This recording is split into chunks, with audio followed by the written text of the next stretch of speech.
Hi everyone, this is Katrina again. If you don't know my story, you can look back at previous videos, but today I want to talk about what it's like to be a parent with a visual impairment. So let's get right into it.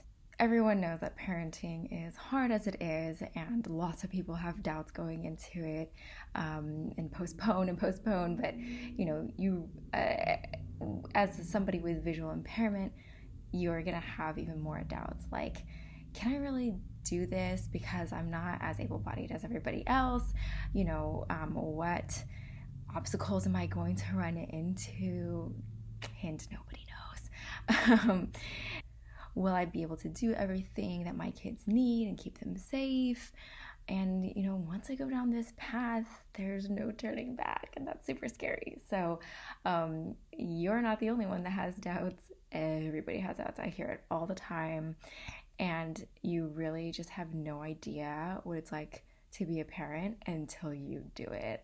So you gotta just rip off that band-aid and don't let the doubt scare you from something that you really want to do, because there's never a good time, and you'll never know exactly what's to expect, because all kids are different, all experiences are different.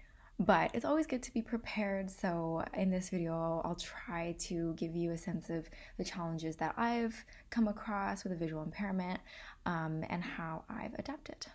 So before I get into all that, maybe you'll want like proof that I'm actually a parent, and I can show you. There they are, Emmy and Kai. Emmy will be 5 in a couple months, and Kai is 2.5. And if you look at me closely, you can tell I'm not looking directly into the camera. Most people are surprised when I tell them I'm legally blind. I'm able to feign normalcy most of the time. They're also usually surprised I have 2 kids, since no one has kids before the age of 35 in the Bay Area, and I'm so hip and cool for a mom, of course. It's actually kind of fun to surprise people with some of these things. The last thing that people are usually surprised about is that both me and my husband are half Japanese, half Caucasian, which is totally by coincidence. We met at a bar. But if you want to hear that story, let me know in the comments. Okay, so let's get into our first challenge, which is knowing where they are and what they're doing at all times, which every parent probably struggles with. But obviously with the visual impairment, you can't always see everything that's going on. So this might be like, they run across the playground and I can no longer tell which kid is them, or like not knowing kind of what's around us in public. Like, my kids have definitely walked up to like maybe a homeless person before and I can't tell, or maybe like a bike or a dog is like coming and it was in my blind spot. I couldn't tell it was like coming fast, or they were in the way. True story, but my kid has picked up something and I don't know what it is until I flick it out of his hand and realize it was a cigarette during a pandemic. That was a bad one. But that's why we have hand sanitizer in the car. And I just don't give him snacks until we've washed his hands thoroughly. But as far as like the playground or things in my blind spot, I try to, if I'm by myself with the 2 kids, I try to keep them together. So I'll tell my older one, like, hey, stay close to, like, Emmy, stay close to Kai. That way I kind of keep close. And I'm just I probably look like a helicopter mom, but I am always super close to them, because I know that once they get beyond this play structure, I won't be able to tell which kid is mine. I really should get them some of those highlighter jackets or something, so I always know which one is them, but I just haven't yet. But that goes to show that even at their age and without those, I'm still able to cope. So no worries. Usually we're tag teaming, me and my husband, so it's not too bad. But if I'm by myself, I just have them stick close together, or I focus on the little one who really might run off. And I will say that I'm surprised at how much I realize I'm just aware of things around me at all times, and like what I'm listening to.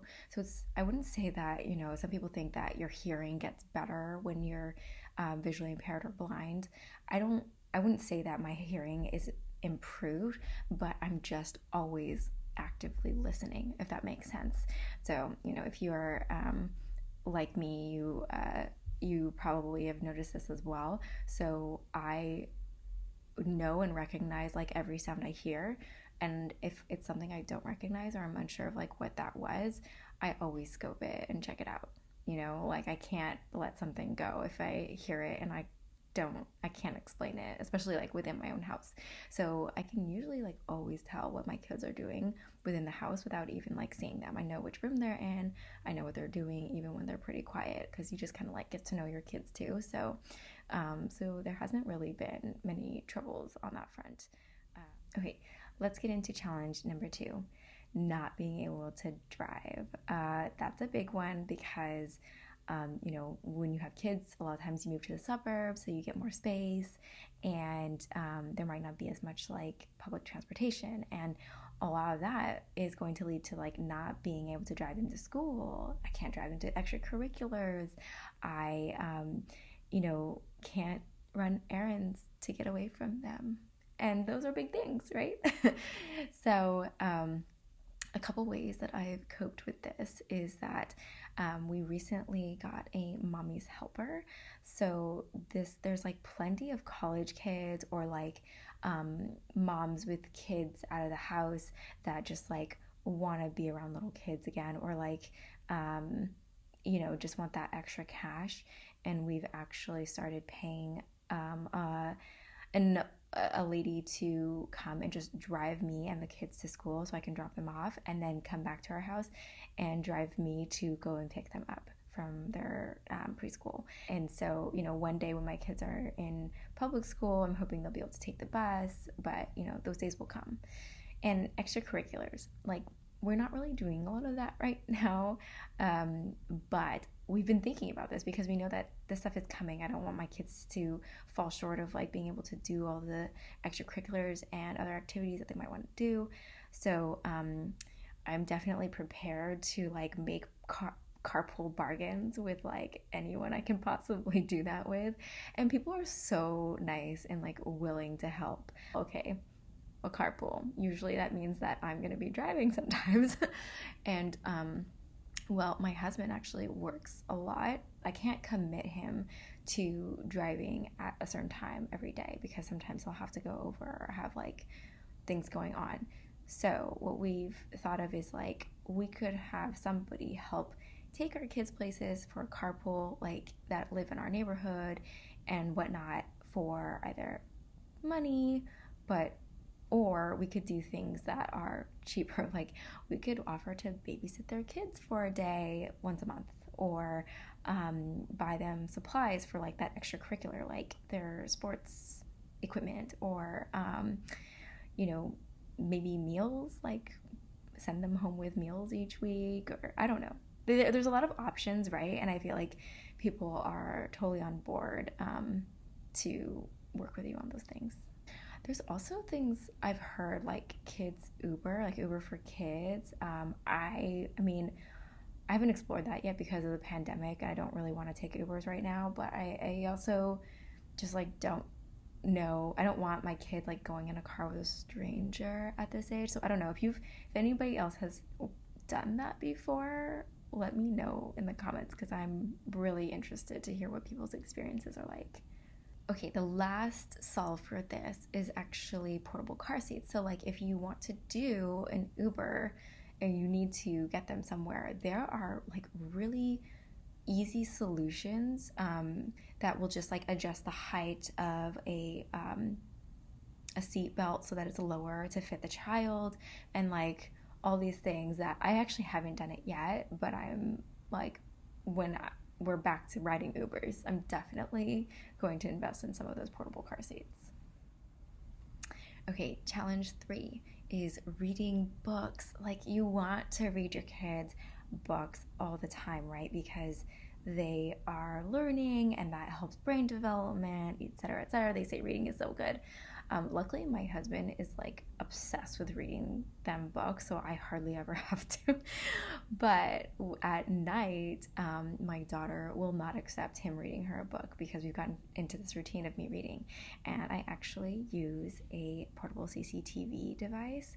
It was a little bit of a challenge at first, but she's gotten used to it, and they're like, even my little one, like at first he just wanted to press all the buttons and like hold it and play with it, but now he'll actually sit and like read something. Of course, it gets in the way of seeing like the pictures, and that's kind of annoying, but they get used to it, and like she loves me reading her books, so I do that. And when it runs out of batteries, like my daughter Emmy, she's such a good reader that she will actually like finish reading the story for me, which is great. Or she'll correct me if I like didn't see a word properly. It's really funny.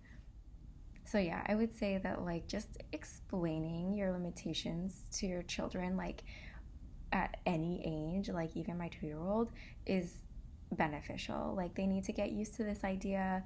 You're not gonna hide it from them, right? Like and they actually love to help. My daughter loves to help me. She's like, oh, I helped you, right? Like she's really into that. And my son, he's only 2, but he'll be like, Daddy can drive and Michelle can drive. She's our mommy's helper.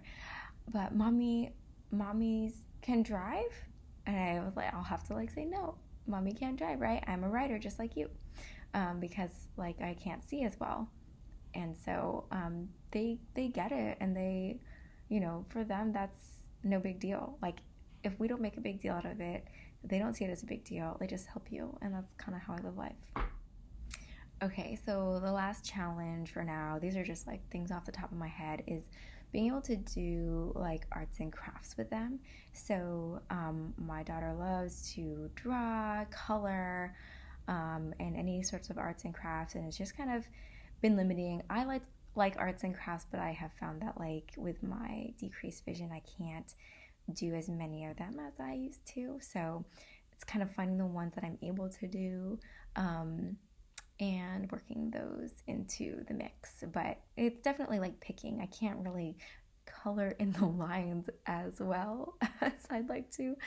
So things like that are a limitation. But I don't know, sometimes it gives me a break. I'm like, oh, mommy can't do that. Darn. So anyway, I don't know. I think it's just like an attitude. Life, you do what you can, you don't do what you can't or feel uncomfortable doing, and that's just what it is, right? Anyway, I'd love to hear all your stories. If you have any comments below, or ask me any more questions about being a mom, I'm happy to do more of these. And you're wondering, can you really like live with this disability? And I will say, yes, you can do anything. Just do it.